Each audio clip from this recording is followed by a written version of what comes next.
Hello, welcome to the channel Why Stories. Enjoy watching.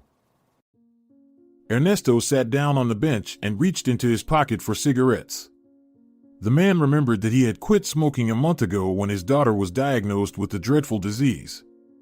Why her? Why not me? He repeated to himself. Lord, if you're there, in heaven, why would you allow such an injustice? She's a child, a pure, sweet child. She didn't even have time to commit any sins. Why are you doing this to us? First, you decided to take away Luz, then Irma. Why? Don't you have enough angels there? Ernesto remembered that dreadful day when he had simultaneously become the father of a lovely baby girl and lost his beloved wife. He had loved his beloved Luz and was ready to do anything for her, especially when she had told him she was pregnant. They were both so happy.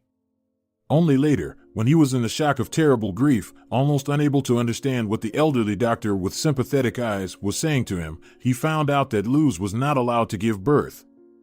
But she wanted to be a mom so badly, to hold her baby in her arms.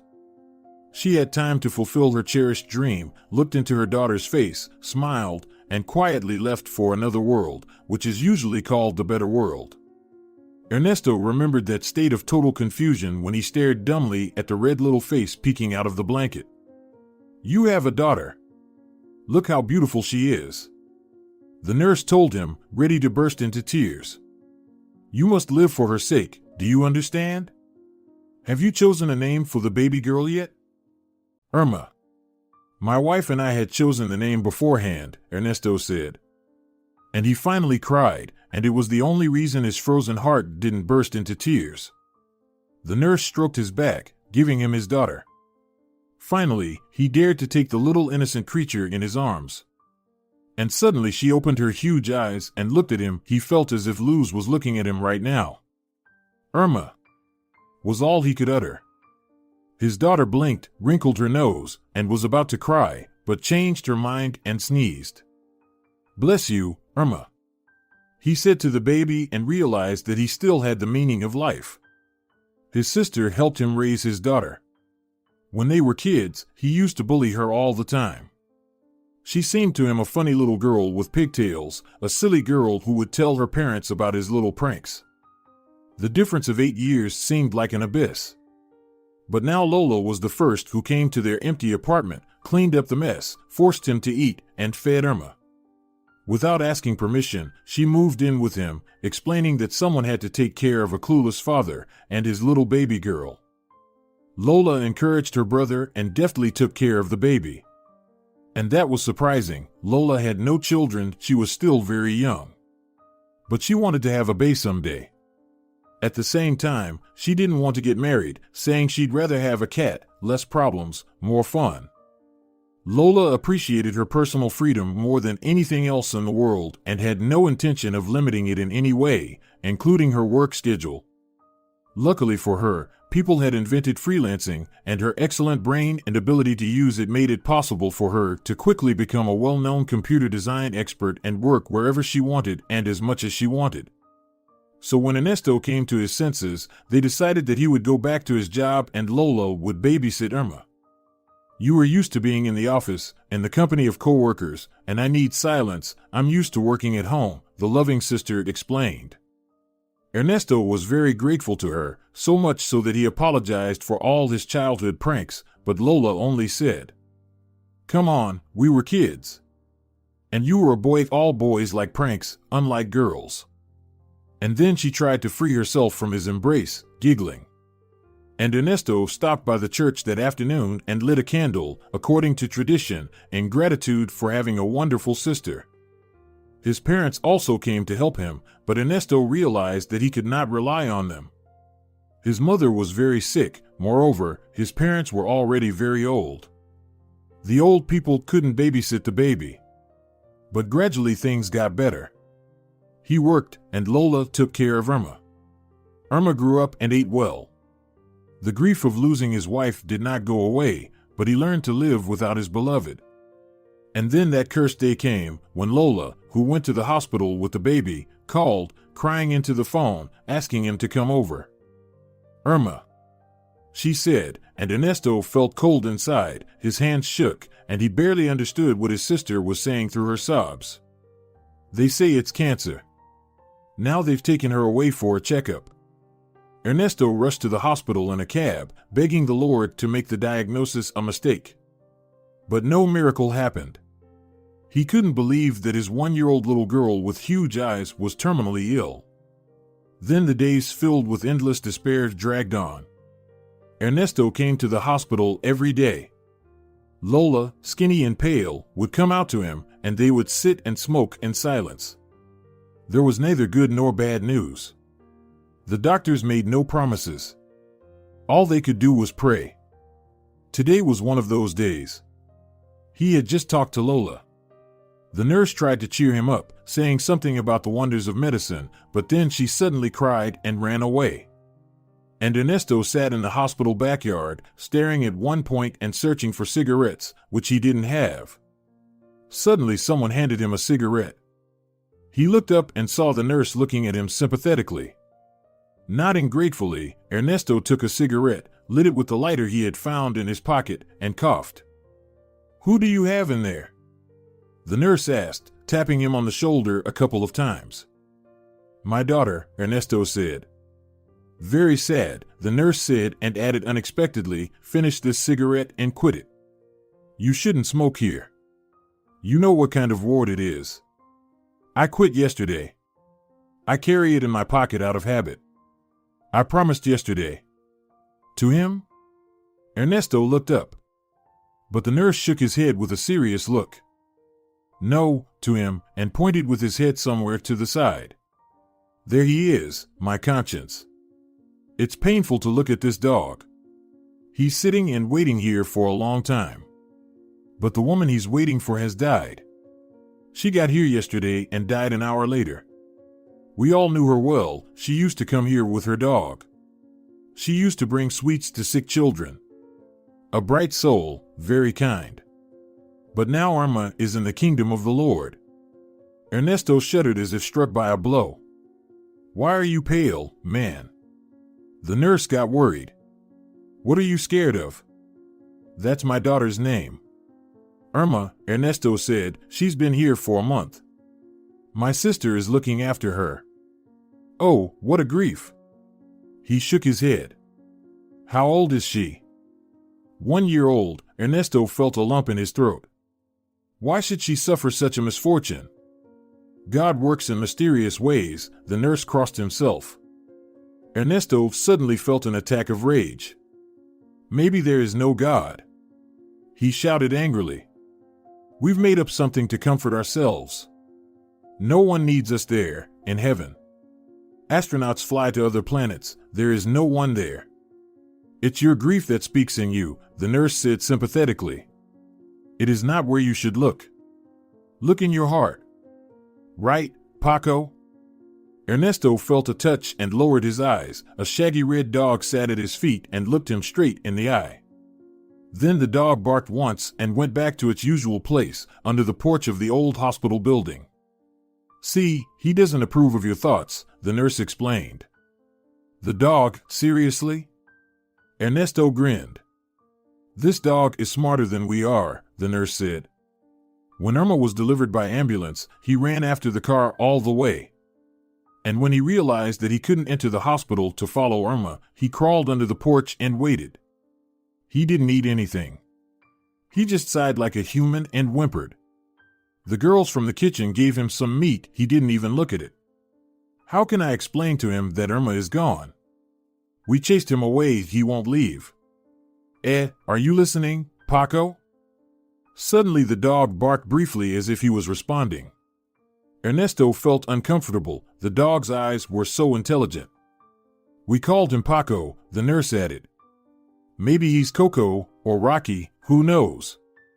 The nurse got up from the bench and looked at Ernesto once again. You have to believe. Your daughter is alive, she is fighting. So there is still hope. Hold on, boy. And, turning around, he walked away in the direction of the main building. I'm holding on, Ernesto replied with a sigh, though the nurse didn't hear him. But the dog had heard him instead. A muffled whine came from under the porch. Ernesto got up, walked to the porch, and squatted down. Paco raised his head. The whimpering changed to barking. "Don't be afraid." Ernesto realized he should be more afraid.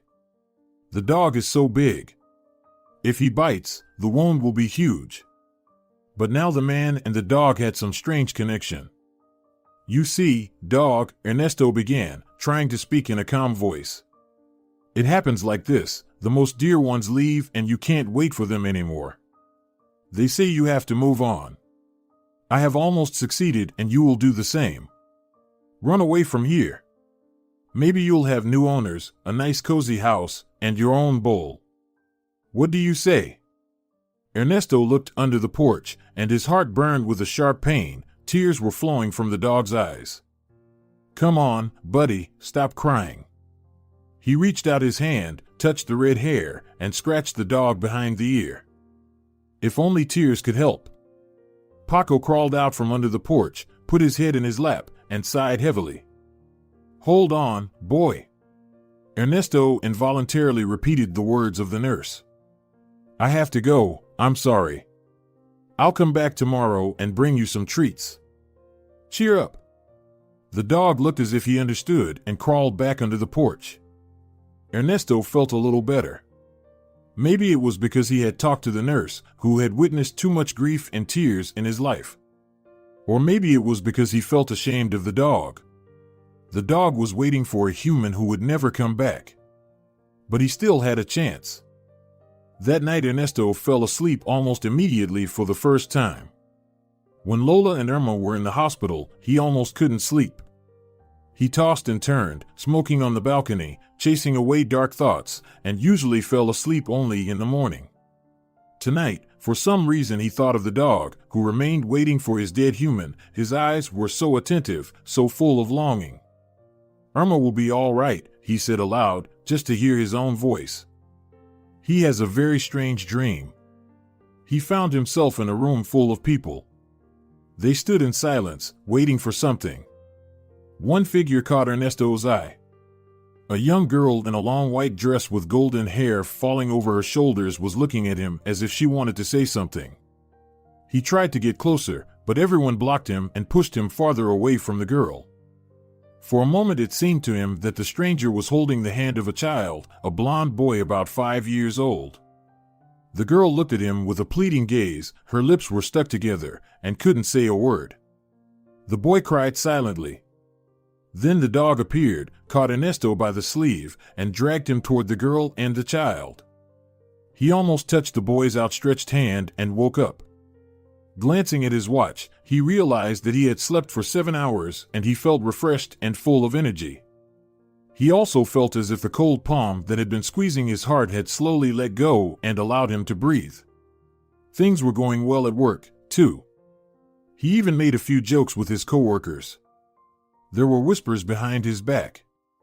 The cleaning lady whispered, "His daughter must be getting better, thank God.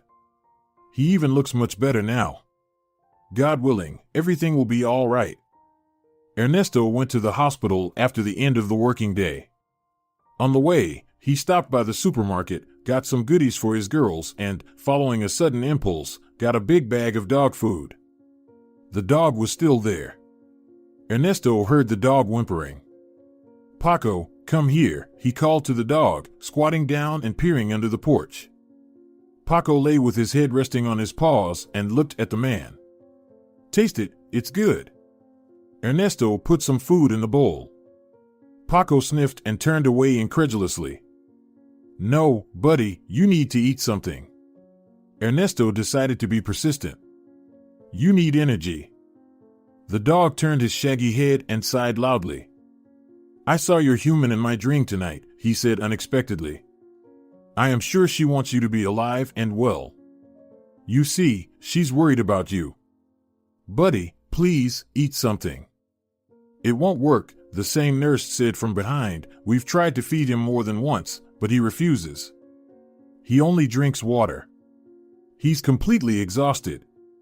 Please, eat at least a little," Ernesto kept urging the dog. He put a few pieces on his palm and held them out to Paco. Your human would like you to eat, she's watching you from heaven. Paco sniffed, glanced at Ernesto, and carefully took a piece from his palm, swallowed, and ate the rest of the food that was on Ernesto's palm. What a miracle! You did it! The nurse was surprised. Not listening to him, Ernesto moved the bowl to the dog. Paco ate greedily. Apparently, he was very hungry. He was a very clever dog. He ate half of it, stopped, and drank some water. Good boy. Ernesto praised him. Your human would be proud of you. Paco moved closer to him and snuggled near his feet. Ernesto began to scratch him behind his ear. Lola ran out to him and caught this picture. Wow! How did you manage to make friends with that grumpy dog? She was surprised, kissing her brother on the cheek and squatting down to pet the dog. Everyone here knows him already. He doesn't let anyone else touch him. We have a deal, Ernesto said with a smile. How is Irma? You know, Lola hesitated for a second, but then continued resolutely, I'm afraid of empty hopes, but I'm sure she's better. She woke up this morning with pink cheeks and asked for food. And she's barking. She's what? Ernesto thought he'd misheard. She is barking, Lola repeated. Like this, aw, aw, aw. Irma was a clever girl.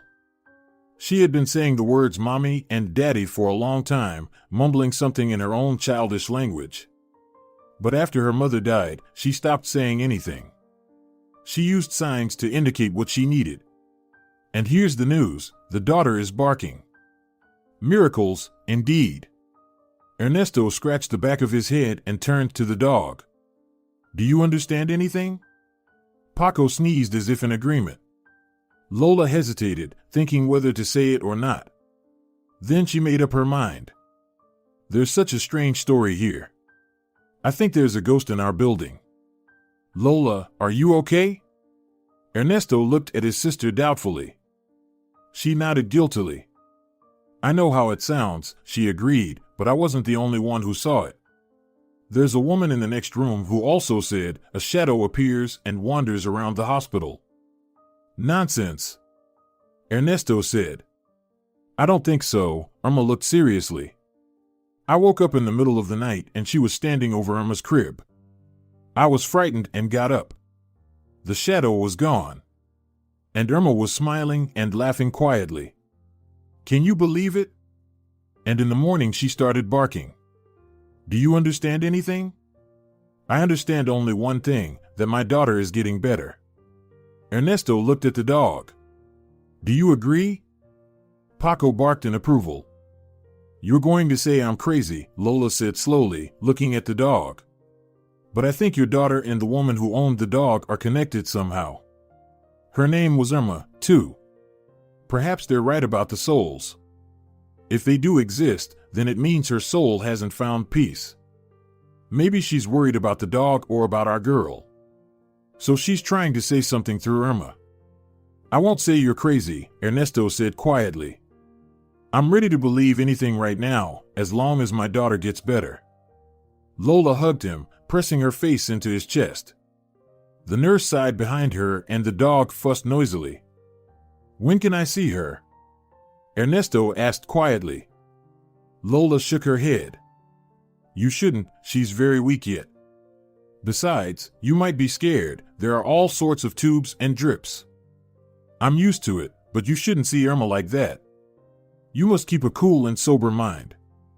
I know it sounds cynical, but you're the only one who's earning money now. I'm trying to work, but I don't have much time, you know.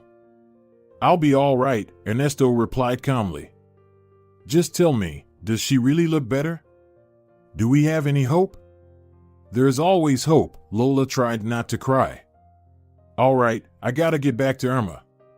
Viola, our nurse, is with her now. She's a nice girl. Would you like to meet her? She asked suddenly. Ernesto playfully messed up her hair. Did you find me a fiancé? No, I don't have time for that now. My mind is occupied with something else. Ernesto, life goes on, Lola said seriously. I can't be with you all the time. You should find yourself a partner first, and then give me advice. Ernesto said it in such a way that Lola realized if she says anything else, her brother's gonna be mad. Okay, I should go. She kissed him on the cheek again and turned away. Wait. Take the bags, the goodies. Ernesto stopped her. Lola looked at the bags and gasped. You bought too many snacks again. We can't eat that much. You can share it with other patients or with the nurses. Her brother said sternly and added in a completely different tone of voice. Lola, how else can I thank you for your help? At least let me bring you some goodies. We are family, remember? She smiled, picking up the bags. Let me help you, the nurse offered, watching the scene. The nurse was a young man, but he had already seen many horrors in this life, and the conversation between brother and sister touched his heart. And I'll clean up after the dog. Now Paco will eat if he decided to survive. Watching the two left in the direction of the entrance to the hospital building, Ernesto said, addressing the dog. Take care of them, okay? Paco barked as if he really understood what was said.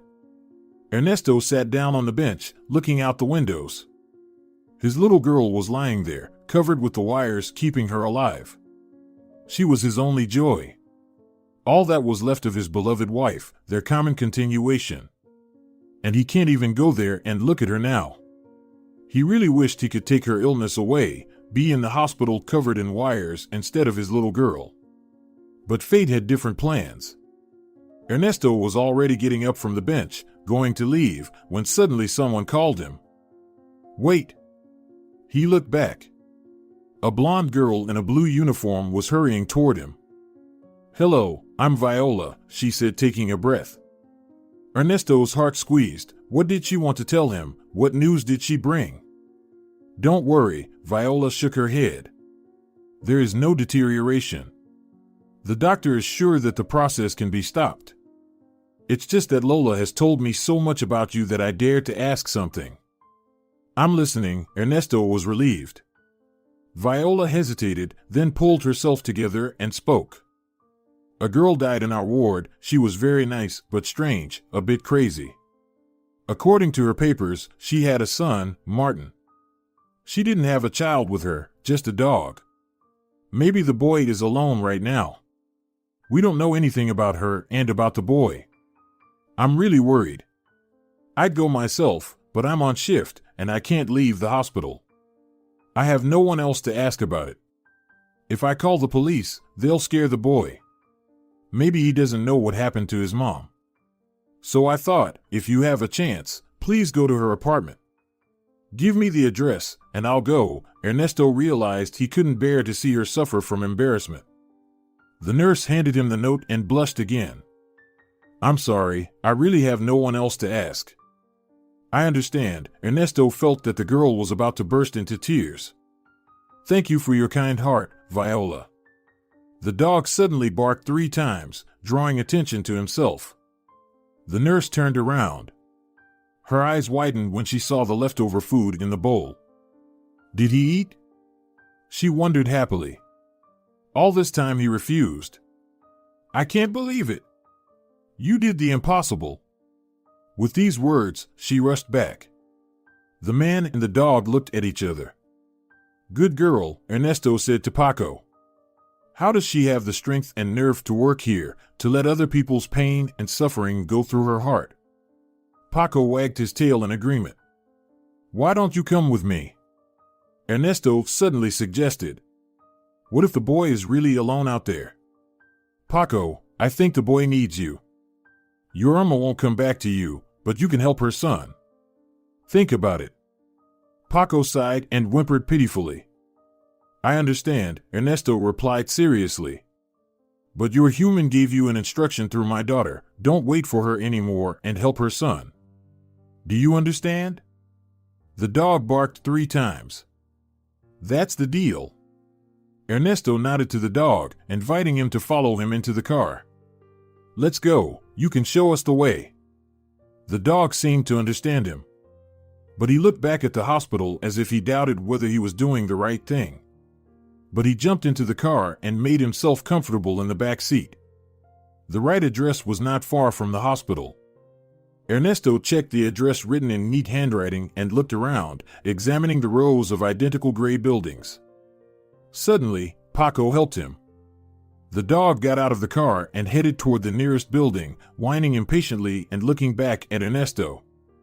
Ernesto followed the dog, convinced that the dog really knew the right way. The right apartment was on the 3rd floor. Ernesto listened. There was silence behind the door. The man rang the bell. No one opened the door. But for some reason, Ernesto imagined a boy standing on the other side of the door, listening breathlessly. "Martin, please open the door," he asked in a soft tone of voice. There was silence behind the door. Paco came closer and barked 3 times. The door immediately opened, and a boy of about 6 years old looked out. He looked scared and brave at the same time. He rushed to the dog, hugging him with both arms. Then he raised his huge eyes to Ernesto. "Where is Mommy?" he asked. "They took her to the hospital. Is she all right? Will you take me to her?" Ernesto felt that he, a big guy, was about to burst into tears from helplessness. He didn't know how to tell the boy something that would turn his life upside down. "May I come in?" he asked instead of answering. "Mommy says we can't let strangers in," the boy explained seriously. "That's right," Ernesto agreed. He almost added that it was not a good idea to open the door to strangers either. But it was not the best time for educational talks now. "But Paco is not a stranger to you, is he?" "Paco?" the boy asked, turning his gaze back to the dog. The dog barked as if in agreement. "Is that his name now? What did your mom used to call him?" Ernesto realized he had said it in the past tense, but it was too late to correct himself. "Just a dog," the boy shrugged. His lips trembled and he stared at Ernesto. "Mister, when is Mommy coming back? Is she very sick?" "You know," Ernesto began, but the boy seemed to understand everything already. His eyes rolled back and he would have fallen to the cold concrete floor if Ernesto hadn't picked him up. He carried the boy into the apartment and the dog followed them in. Putting the boy on the sofa, Ernesto looked around for a first aid kit.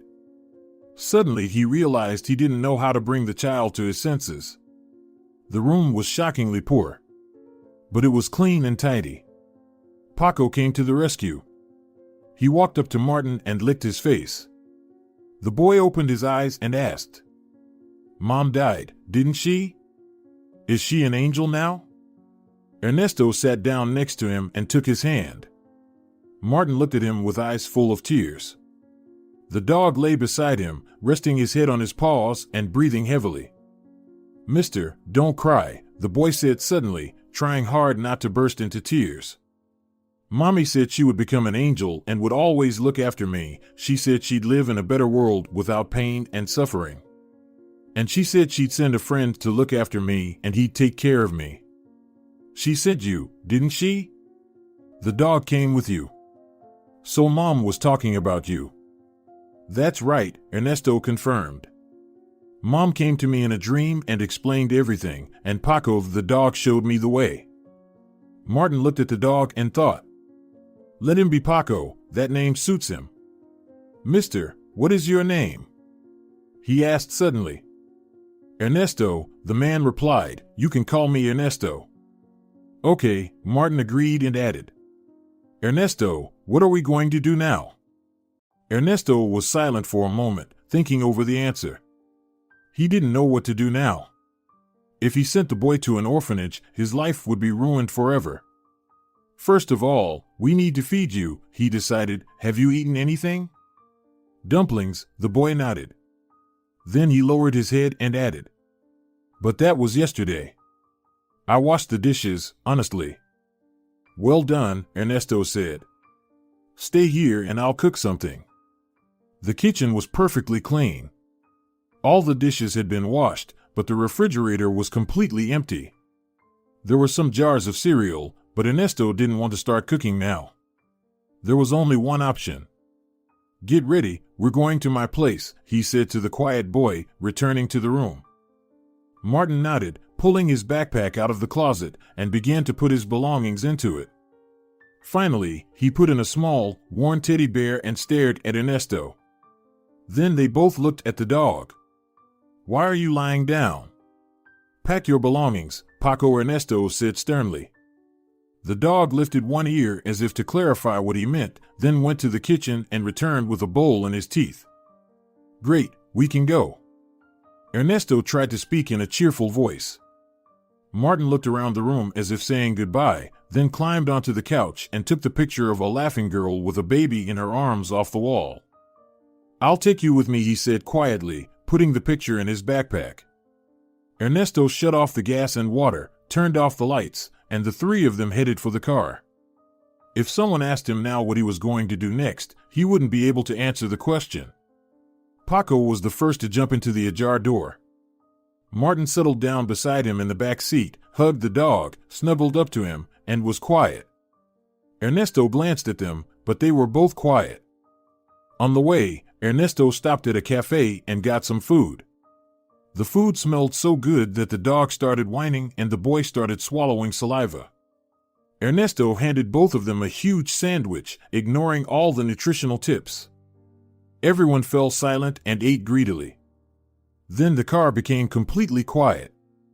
Ernesto glanced in the mirror and saw that the boy was asleep, his cheek resting against the shaggy dog's side.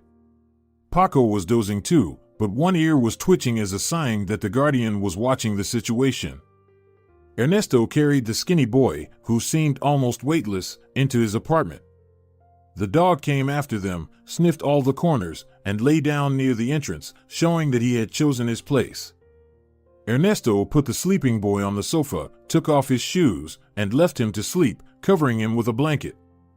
Then he poured water into the dog's bowl, put the purchased food in the refrigerator, and sat on a chair, thinking, what should he do next? No brilliant ideas came to mind, and he decided that he would talk to Lola tomorrow, but in the meantime, he should get some sleep. As he passed the room where he had left the boy, he heard a quiet cry.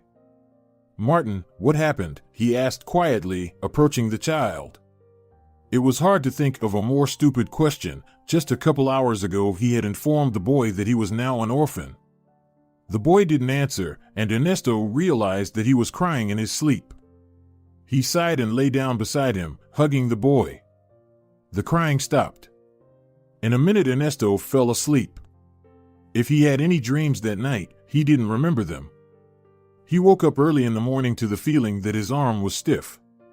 When he turned his head, he saw a boy's head on his shoulder and realized that even in his sleep he had been afraid to move and wake the child. He got up slowly and went to make breakfast. He still didn't know what he should do now.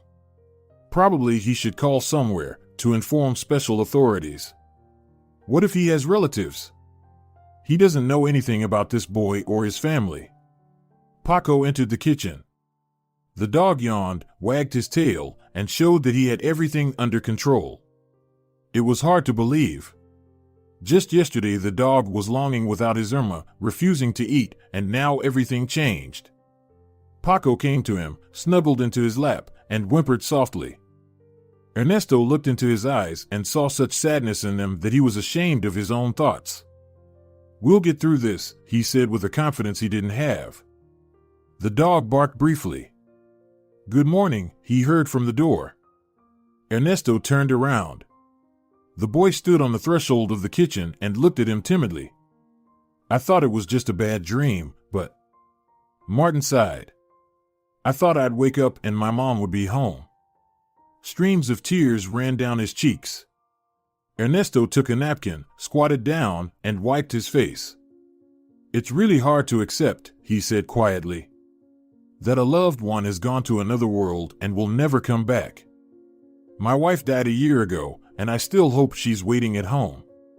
Now my daughter is in the hospital. She's a little girl, but she's fighting. You should fight, too. We both have to be strong, you know?" "I'll try," Martin whispered. "Do you have a grandmother or grandfather? Maybe a father?" Ernesto asked cautiously. He realized he might hurt the boy by asking such questions, but he had no choice. The boy shook his head. I had only Mom and the dog, Paco. We got him when he was a puppy. They wanted to drown him, but Mom took him away and yelled at the mister who was drowning the puppy. He got scared, gave us the puppy, and ran away.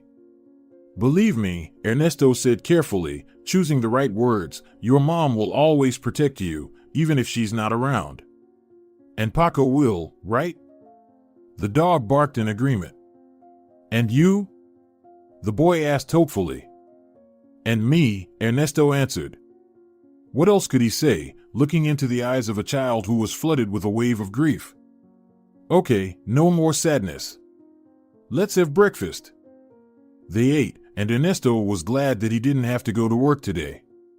But he had a lot to think about, and he needed some advice. What if you guys stay home and watch cartoons while I go to the hospital? He asked. Martin thought for a moment, then came over and looked up. Is Mom there, in the hospital?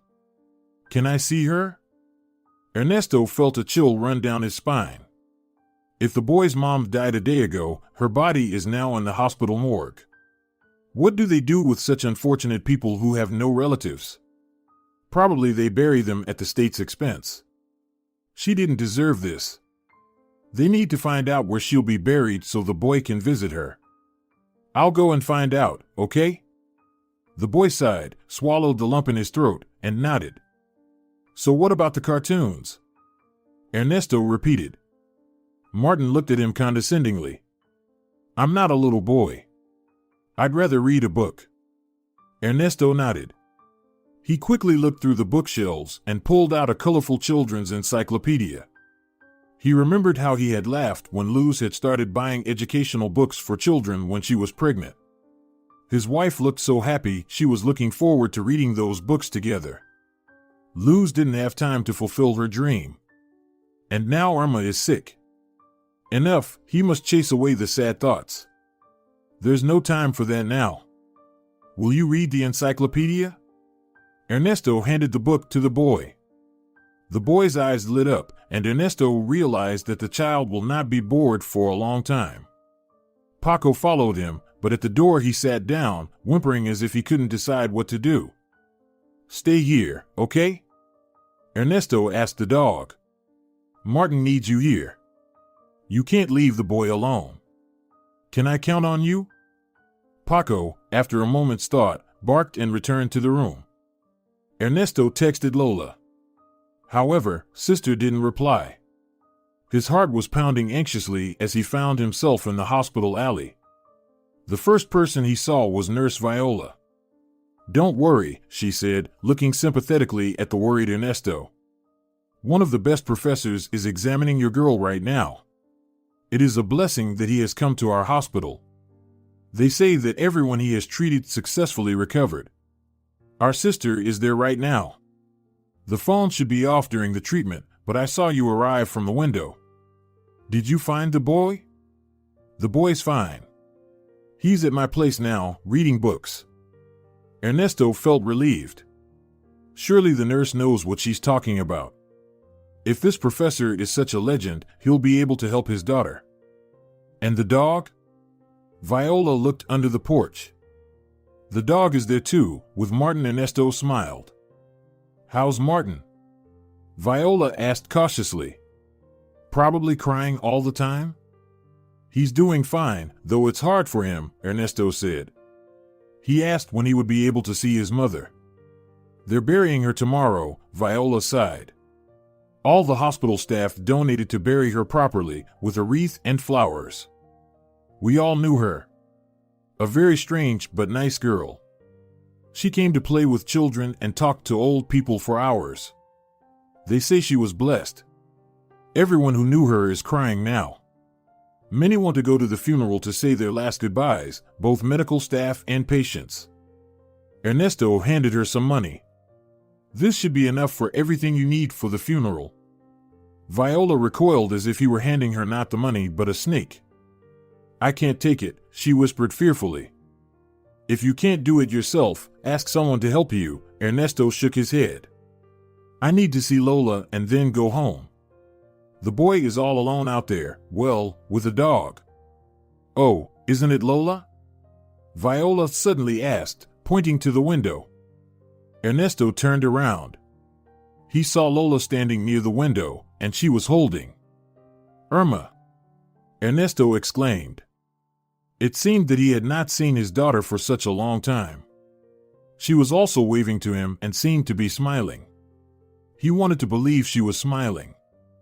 I guess I was right, Viola's voice sounded happy. She'll be all right now. I will go and stay with the baby, so Lola can come here and talk to you. His sister rushed out to him as soon as she was able to hand Irma to the nurse.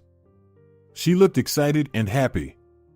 Ernesto, you don't know what kind of man that doctor is. He's a tough guy. Everyone is afraid of him, but the children like him very much. He's like a magician. There is so much magic and charm in him. Lola, have you fallen in love? Ernesto laughed. His sister stopped talking, blushed, and said, No. He's old, he's about 40, and he's probably married. Find out if he's married, Ernesto teased her and asked in a more serious tone. What did he say about Irma? He said that the dynamics are positive and there is hope for a full recovery, Lola answered sharply, changing her tone. He said that? Ernesto asked again. I asked him the same thing, Lola nodded.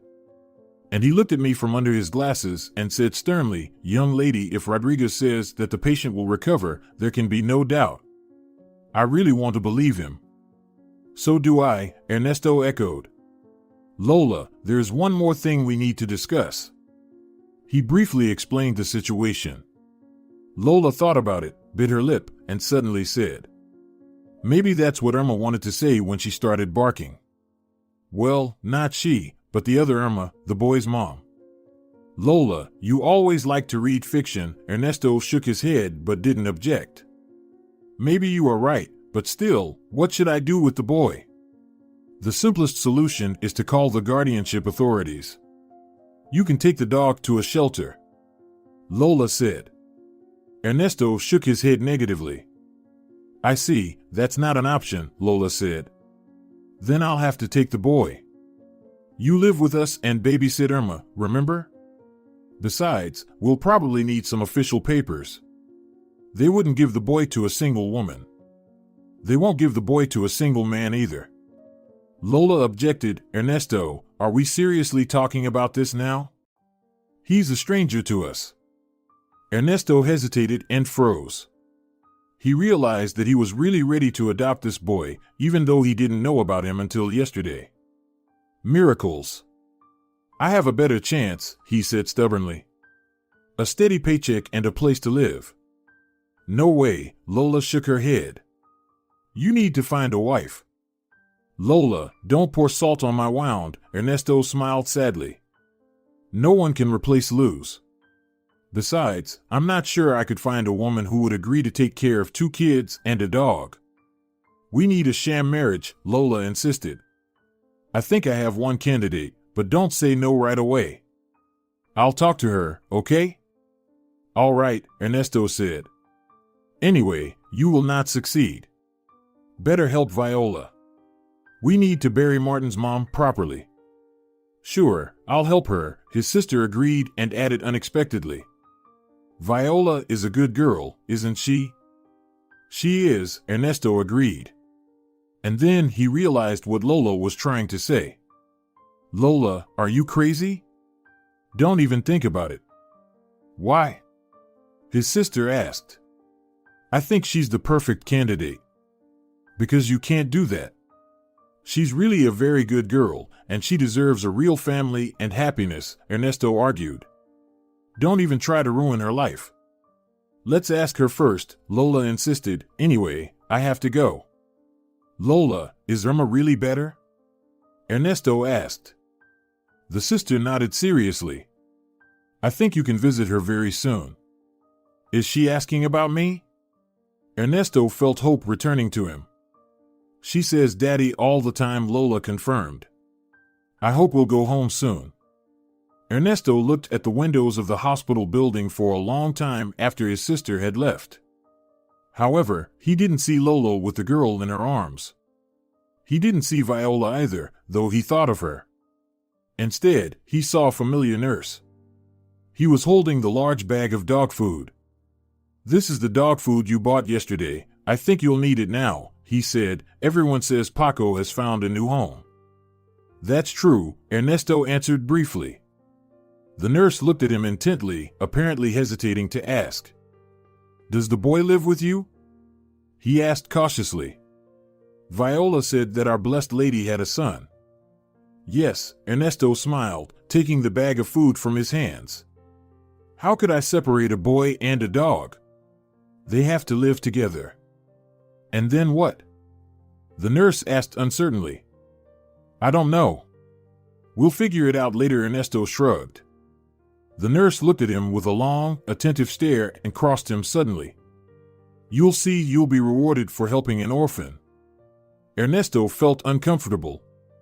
The nurse spoke very confidently, and Ernesto was afraid of empty hopes. "Well, I have to go," he said. Then he noticed that the nurse was looking carefully at the ground around the bench. "Hey, what are you doing?" He was interested in such strange behavior. The nurse smiled and explained.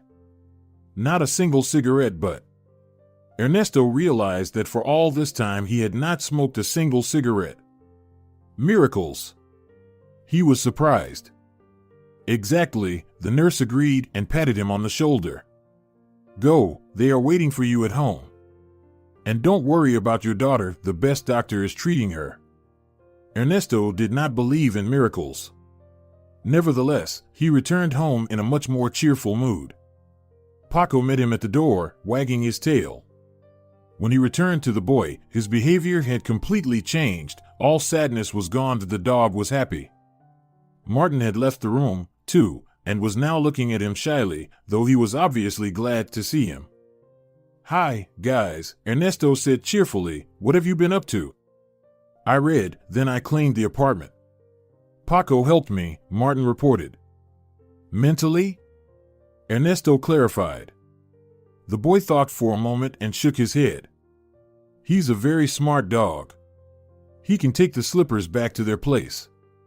"That's great," Ernesto smiled. Paco, hearing that they were talking about him, barked, sniffed Ernesto's feet, and deftly took his slippers out of the shoe rack. "You're really smart, buddy," Ernesto laughed, "but thank you for your care." "Ernesto," Martin pulled his sleeve. "I cooked dinner, pasta and sausages. You must be hungry."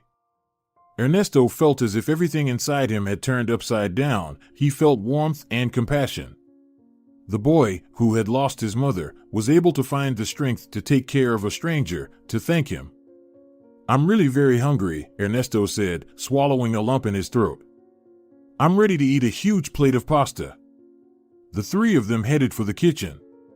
The stove was wiped clean, the sink was washed. A pot of sausages was on the stove, and a second pot was filled to the top with pasta. Ernesto saw that the pasta was dry, but he didn't want to hurt the feelings of the boy, who was trying very hard to make a delicious dinner. Ernesto simply added butter to the pasta, and then cut the sausages nicely, making funny octopuses of them. The dinner turned out to be quite edible, and Ernesto informed the pleased boy about it. But the joy did not last long. Martin was sad again, so Ernesto sat up next to him, hugging him. "Tears will not relieve the pain," he said quietly, so as not to scare away the fragile trust that had just been established between them. "You have to go on living. Mom is happy up there in heaven now, seeing that you are okay. You're going to send me to the orphanage, aren't you?" Martin suddenly asked. "I have no one now, only a dog." Paco, hearing that they were talking about him, raised his head and stared at them.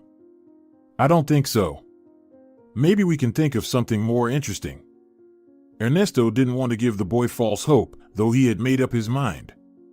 Martin's lips trembled. Ernesto put his arms around the boy. He shuddered again and tried to pull away, but then he pressed himself tighter and burst into tears.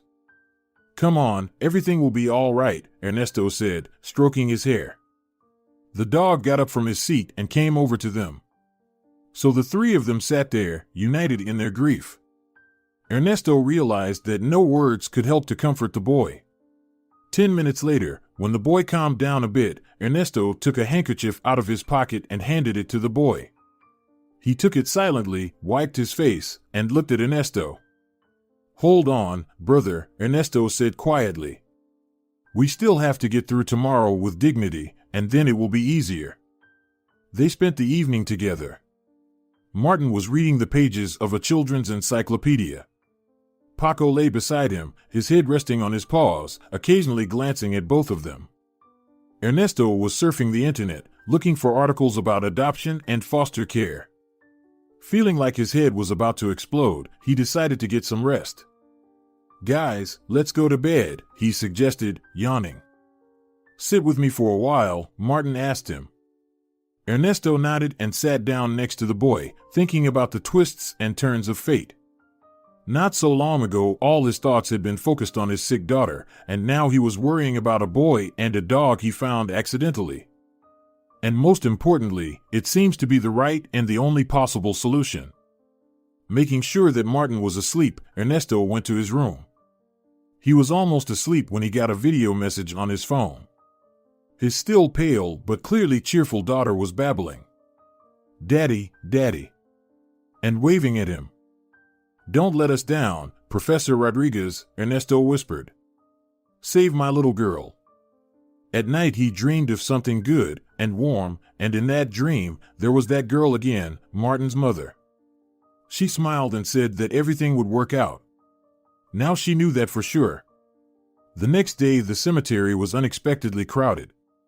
Not only the doctors and nurses, but also many patients came. They all loved Irma. Many people were crying. Ernesto squeezed the boy's hand tighter. Martin stared at the open coffin. "I can't," he whispered, struggling. "I'm afraid." Ernesto was about to say that there was no need to say goodbye, that the boy had had enough of the shock, but someone's warm hand touched his palm. He looked back and saw Viola. The girl squatted down in front of Martin and spoke affectionately. "You need to say your last goodbyes, dear. Let your mom go, otherwise she'll worry about you and won't be able to be happy in heaven." Martin sighed, closed his eyes, pulling himself together, then reached out his hand to Viola and looked at Ernesto. Ernesto took his other hand. The three of them walked toward the coffin. People parted, giving way to them. They came very close in silence, and Ernesto found the strength to look at the deceased. The girl was still beautiful, even after her death. Her face was soft and peaceful. "Mommy, don't leave me," Martin whispered. "Don't cry, dear," Viola said softly. "You have to let your mother go, but she will stay in your heart forever, believe me." Martin found the strength to kiss his mother on the forehead and stepped back, snuggling into Viola's arms. Ernesto thought Irma's lips trembled, but of course, it was only his imagination. Something large and shaggy squeezed between them. Paco approached the coffin. The dog stared at his dead owner for a long time, whimpering and staring at her. Ernesto saw tears roll from the dog's eyes. After that, Martin didn't cry again. He didn't cry even when the coffin was buried. He kept looking away, whispered something, then smiled. "What are you looking at, Martin?" Viola asked worriedly. "Mommy is standing there," Martin explained without turning around. "She doesn't talk, but I can hear her, can't you?" Ernesto looked in the direction the boy was pointing, and for a second he saw a white silhouette that radiated love and kindness.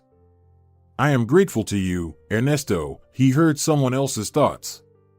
"I know you will not abandon my boy. And you should know that your daughter will recover. Let your wife go, as my son let me go. One day, all those who love each other will be together in a world without pain and suffering. But for now, she wants you to be happy. Live your life to the fullest, and let new love into it. I have to go now, goodbye." Ernesto blinked, and when he looked again at the place where he had seen the girl in white, there was no one there. Paco went to that spot and lay down with his head on his paws. "Let's go home," Ernesto called out to him. The dog sighed but remained lying down. "Paco, let's go," Martin called to him. But the dog did not respond. Viola saved the situation. The nurse resolutely approached the dog, squatted down, stroked him, and talked to him. Paco raised his head, carefully looked at her. The boy and the man standing nearby stood up and obediently went to them. "What did you say to him?" Ernesto wondered. Viola shrugged. "Asked him to look after you. I think Paco's ready to fulfill my request." Ernesto stared at her, then looked at Martin, who was stroking the dog. "We need to talk," he said quietly. "Let's step aside." They stepped back. Suddenly Viola took out the money and wanted to give it to Ernesto. "I didn't spend much, here's the rest of the money." Ernesto shook his head. "That's not what I wanted to talk about. Please don't say no right away, okay?" Viola listened carefully to his confused explanation. Her face expressed confusion and doubt. "Are you talking about a sham marriage?" she asked, pulling herself together. Ernesto lowered his head. "I know it sounds terrible, but it's the best way to convince the guardianship authorities that I can be his father. Otherwise, Martin would have a very unhappy life." Viola thought for a moment, then lifted her chin proudly. Ernesto was sure she would refuse, but the girl replied, "Okay, I agree, we can apply today." Ernesto didn't even have time to be surprised and ask anything, but the girl turned around and walked towards the hospital. "Martin, how are you?" he asked the boy, though it was hard to think of a more stupid question. The boy looked at him seriously. "Paco feels really bad, he's a dog. He doesn't understand that Mom is in heaven now. He loved her very much. He doesn't know how to live without her." "We will help him," Ernesto said firmly. "We'll all be together now." "The three of us?" Martin asked. "Nope," Ernesto sat down next to the boy. "We also have Irma and Lola. You'll have a little sister now." "A little sister?" Martin said slowly. "What do you mean?" "You'll meet her soon," Ernesto said, smiling. "Ernesto," a familiar voice called out to him. He looked back and saw Lola coming towards him with a stroller. "Irma!" He rushed to his daughter. He felt like he hadn't seen his little girl for ages. "Daddy!" The little girl said loudly and pointed her finger behind his back. "There's awe. My clever girl, sadness has been replaced by joy. Yes, this is our dog, and this is Martin, your brother." "Martin," the daughter said carefully and laughed. "What a wonderful reunion," said a tall man in a white uniform and glasses. Ernesto didn't pay attention to him at first. There are indeed many miracles in this story, even though I don't believe in miracles. "Ernesto, this is Professor Rodriguez Gil," the blushing Lola explained. "You can call it Gil," the professor added, who turned out to be much younger than Ernesto had imagined from his sister's stories. "Soon you'll be able to take your daughter home. Her sudden recovery is a mystery to medicine. We'll keep her under observation, but the girl is almost cured." "It's not a mystery, it's a miracle." Lola put her hand over his mouth. The professor took her hand and kissed it. Lola blushed again, and Ernesto realized that there was more than one miracle. They returned home with mixed feelings. Ernesto realized that it was not appropriate to be so obviously happy in front of a boy who had just buried his mother. However, he was now confident that soon his daughter would come home, which meant that not only troubles were ahead, but also changes for the better. When Martin fell asleep, he texted Lola and asked for Viola's phone number. "Viola, hello, are you awake?" He realized that this was a very stupid way to start a conversation, but she answered, "I'm awake, I'm thinking about our conversation today." "I am thinking about it too." Ernesto didn't even wonder why she didn't ask who was calling. Everything seemed so natural. After all, he was not the only one who felt a thin thread stretching from heart to heart. "Have you changed your mind?" Viola's voice trembled. "Of course not." Ernesto tried to choose the right words. "It's just that the offer was so unexpected. I must have frightened you." "Not at all," Viola seemed to smile. I'm sorry for such a sudden proposal, but the situation is critical. I didn't even ask if you are single. Ernesto realized how surprising it was that she had agreed right away. I am single, Viola answered and added.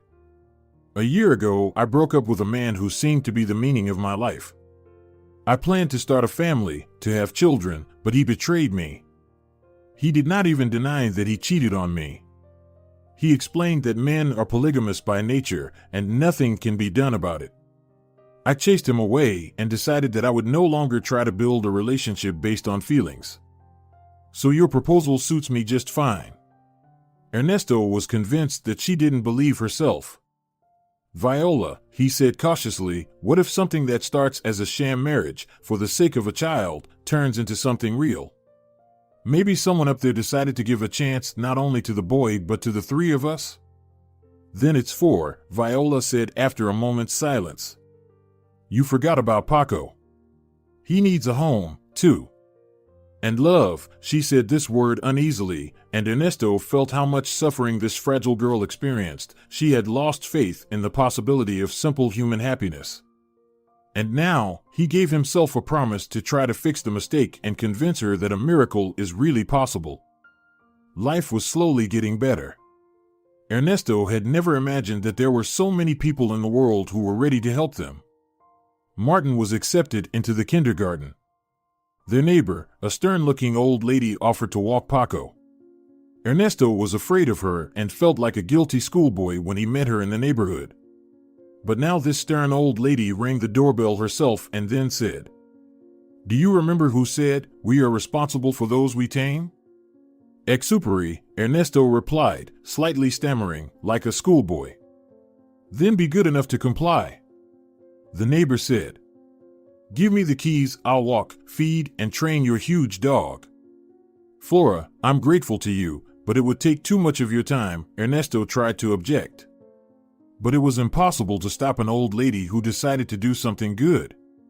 She glared at him and repeated, Just give me the keys. The dog needs regular walks, or it will be a disaster. Besides, her strict teacher's face showed something like a smile. The doctor prescribed me to walk and exercise. So we'll combine the useful things. Are you sure? Ernesto was still trying to resist. I'm sure, it's not a problem, she said. It was indeed a solution to the problem. And Ernesto obeyed it. And now, coming home together with Martin, he found not only a satisfied, well-fed Paco but also unexpected bonuses such as a pot of hot soup or a houseplant. One day he rang his neighbor's doorbell and handed her a bouquet of flowers and chocolates. Flora thanked him, brushed away a tear, and invited him into the apartment. Ernesto found himself in a sparkling clean apartment, too big for a single woman. There were pictures on the walls. Each one showed a man in a military uniform.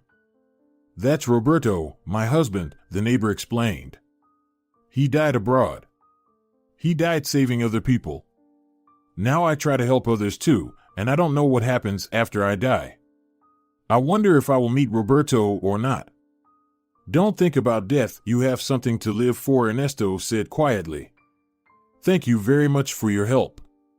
So, you didn't understand anything, the neighbor sighed. I needed it much more than you needed my help. Loneliness is a terrible curse, remember that. Take care of your loved ones. Back in his apartment, Ernesto thought about her words for a long time. Then he dialed a familiar number. Viola, don't say no right away, okay? He asked Viola. Move in with me. I'm sure it will work out. But your daughter is being discharged tomorrow, and Lolo will live with you again, Viola started, but Ernesto didn't let her finish. I don't think Lolo will live with me anymore. Her personal life has changed tremendously, he said, choosing his words carefully. If you are ready to take care of the children, I promise that I will provide you with everything you need. But what about my job? You'll go back to it when the children are older. Of course, only if you want to, Ernesto said and then added abruptly. Or maybe we'll have 3 children by then. Ernesto, what are you talking about? He imagined her cheeks flushed. I'm saying that I think I love you, and I'm ready to live with you for the rest of my life, unless you have other plans, he finished. I think it's worth a try. Ernesto thought she was about to disconnect, but she said, let's try. And then she disconnected. The next day was full of emotions and excitement. His daughter came home with a lot of guidance, what to feed her, when to walk, and what medications to give her until she recovered. Lola talked nonstop, always mentioning her brilliant professor. They seemed to have something serious going on, especially since the professor was divorced and had avoided women for a long time. But Lola managed to melt his icy heart. I will come to you every day to help you. And you'll ruin my family life, Ernesto grinned, putting his arm around Viola's shoulders. Now you have your own personal happiness, you deserve it. You can't cope without me, Lola said, turning to the dog. Right, Shaggy? Paco sneezed and shook his head instead of answering. Seriously? Lola pretended to be indignant. Paco, I didn't expect that from you. We won't be able to do it without you, but we need to get used to each other, not just rely on help, even if it's from family, Viola added. Isn't Viola smart? Lola looked at her brother and winked. He nodded affirmatively. Irma, busy with toys, raised her head, stretched out her hand, and demanded, Daddy. Yes, my sunshine. Daddy is here, Ernesto answered. Then Irma turned towards Viola and said clearly, Mommy, eat. Tears flowed from Viola's eyes, but she smiled at the little girl and said, Sure, my dear, we will eat now. In the evening, when the children were sleeping peacefully, Viola stopped in the bedroom doorway in confusion. Ernesto realized what she was thinking and what she was afraid of. He put his arm around her shoulders and whispered in her ear, This is what we both want, isn't it? If I'm wrong, I'll go to sleep on the couch. Viola shook her head. She trembled as Ernesto began to kiss her gently. But his lips were warm and gentle. Mommy!